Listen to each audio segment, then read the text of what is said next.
Hey, welcome back to YT Finance, and this is the channel where I went to business school so you didn't need to, and today we are talking about three main articles, to where the first one is titled, SoFi Stock Alert, 3 Things to Watch When SoFi Reports May 1st. So this is clearly referring to their earnings report, in which case we could see the SoFi share price actually gain in their overall value, which is going to be fantastic for stock investors. Up next, we're going to talk about another SoFi story, which is pretty funny, where SoFi reveals nearly all adults would rather let friends read all of their texts than see their bank balance. So we'll talk a little bit about personal finance and what you can be doing right now to be prepared financially for your future. And then lastly, we will briefly touch on the silver lining in First Republic Bank's tough first quarter earnings report, in which case this company's stock has fallen by over 40%, which is catastrophic.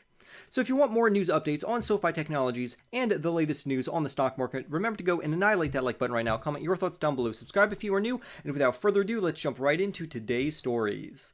So what are some things that we can anticipate from SoFi Technologies coming up regarding their first quarter 2023 earnings report? Well, if you're not familiar with this company, SoFi Technologies is a fintech company or a financial technology company that essentially operates as a digital bank, and they are set to release their earnings report on May 1st. Despite some volatility in the overall market right now, SoFi has had an excellent month, rising by around 12% in the green, which is very positive. An investor place contributor named Josh Enomoto even reported, and he said, at the moment, Wall Street analysts remain generally optimistic about SoFi stock, pegging it a consensus quote-unquote moderate buy rating. The overall assessment breaks down to 8 buys, 3 holds, and no sell ratings. Additionally, analysts have an average price target of $8.20 per share, implying around 35% upside potential, end quote.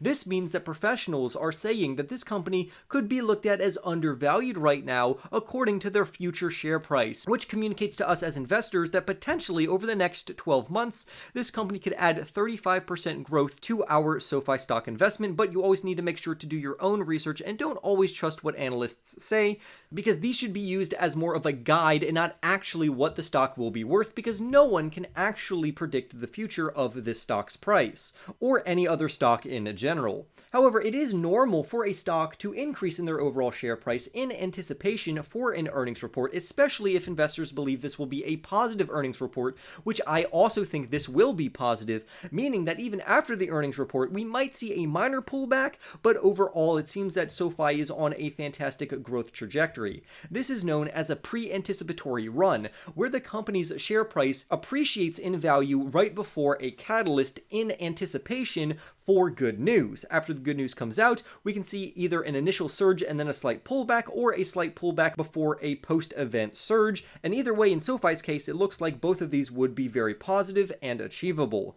Now, I do want to say, despite the banking crisis, which is going on right now, which we will talk about in our third article, SoFi Technologies has been very stable and resilient. Investors are watching for signs for SoFi moving forward, especially as they plan to continuously scale their overall operations.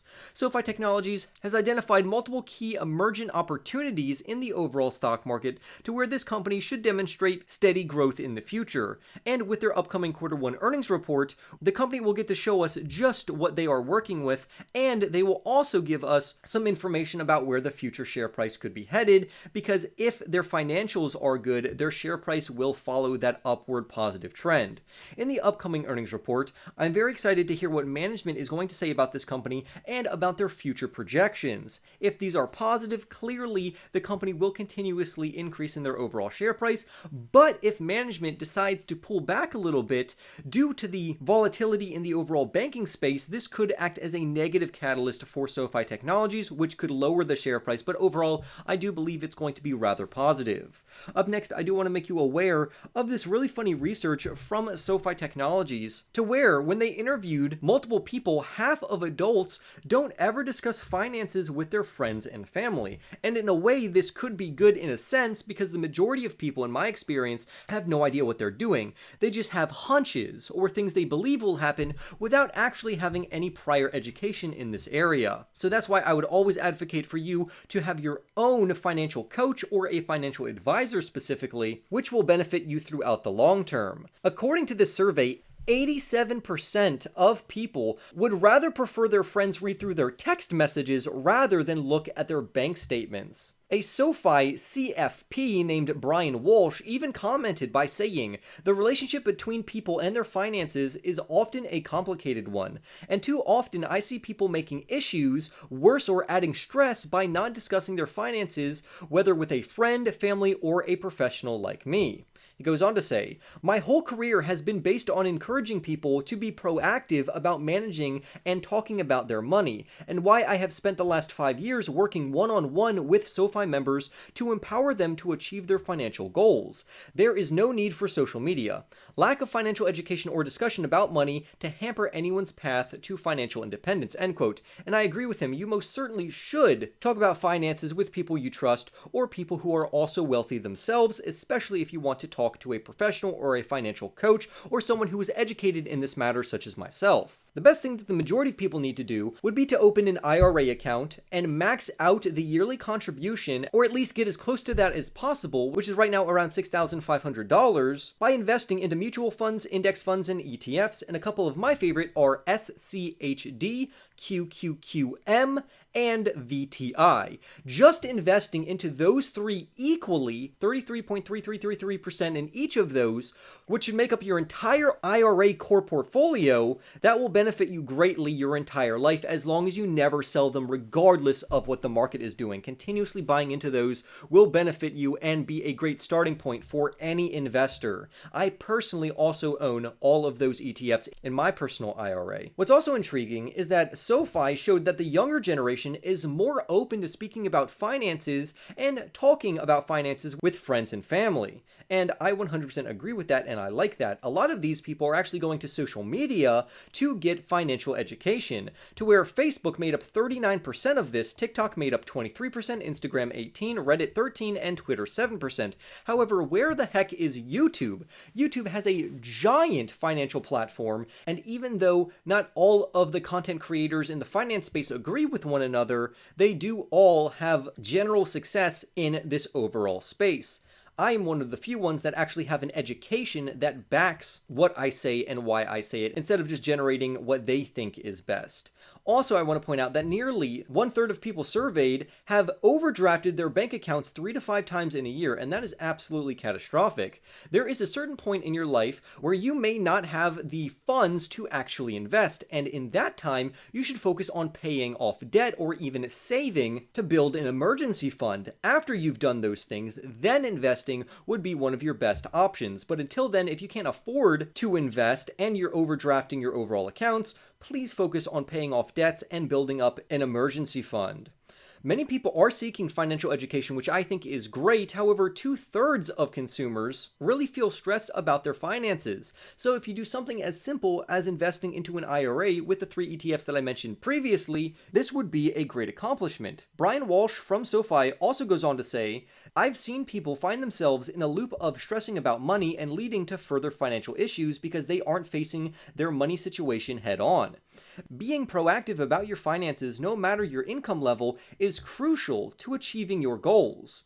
This is why SoFi offers easy ways to track your finances and automate savings, taking some of the guesswork, effort, and stress out of the process, as well as offering financial planners like me to help offer bespoke solutions," end quote. However, I think that there is more than enough free education online. You just have to get someone who is actually educated in this area. Lastly, nearly 70% of consumers feel that their finances impact their mental health, and 40% of consumers avoid checking their bank balance due to them stressing over money in the first place. So if you want something that's good for your mental health and that will put you at ease, feel free to get a financial coach or contact a financial advisor. Lastly, let's talk about the bank crisis a little more. It seems that it has struck again, to where another bank is experiencing a bank run, which has led to multiple banks going out of business.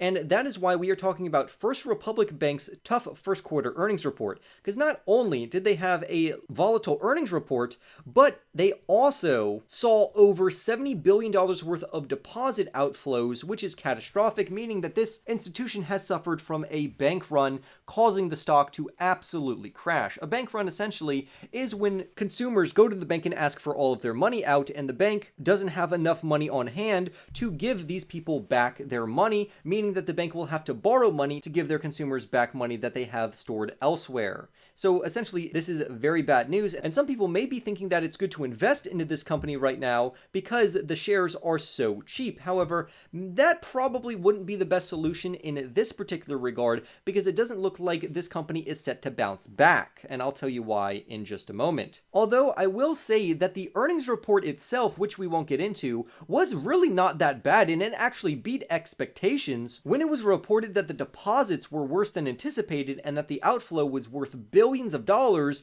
It caused the bank to absolutely collapse. Investors had known that the bank saw a significant outflow during quarter one, but they really didn't know to what degree this would be intensified to. In quarter one, First Republic saw a decline of around $72 billion in outflows from their overall deposits, which were very bad. And most of the deposits were core deposits, meaning that the bank had to replace these with higher cost funding and borrowing. And that's why we are seeing a huge decrease in the overall share price. Again, for investors who want to buy at this level, I don't think that is the best opportunity right now, considering that this bank could completely go underwater, and you don't want to invest into a sinking ship. Normally, with fundamentally solid investments, when they experience weakness, yes, that is the perfect time to invest into a company, but this is different. We are in a very volatile time, and this company could completely go out of business or file for bankruptcy, meaning that right now would not be a good time, in my opinion, to invest into this overall company, but always make sure to do your own research. In their earnings report, First Republic also said that their deposits have stabilized, but were still down slightly, which is quite the understatement. Although more banks, I do believe, could experience a bank run, there are larger banks that are more fundamentally solid, which are quote-unquote too big to fail. But this is also good for fundamentally smaller banks, such as SoFi Technologies, who are also receiving an influx of overall deposits, which is very good news. This shows that the overall banking space has also largely started to stabilize. However, I do want to make you aware of the risk that banks are still going to face pressure, especially on the funding side. So depositors need to be smart on where they put their money and what banks they have their money in. Many investors who are very wealthy, who have millions of dollars, actually use a multitude of banks to take advantage of the FDIC insurance, which goes up to $250,000, but in some instances, SoFi offers a $2 million FDIC insurance, which is why multiple consumers, investors, and depositors have gravitated toward SoFi Technologies. So this is just a word to the wise. Feel free to keep an eye out for further weakness in the banking space, but overall, it looks like SoFi is set to succeed over the long term. I would love to hear your thoughts, not only about First Republic, but also about SoFi Technologies and how you think the upcoming earnings report will be for them, because I think it's going to be rather positive. But I would love to hear your thoughts. Go and annihilate that like button right now. Comment your thoughts down below. Subscribe if you are new, and I'll see you in the next YT video.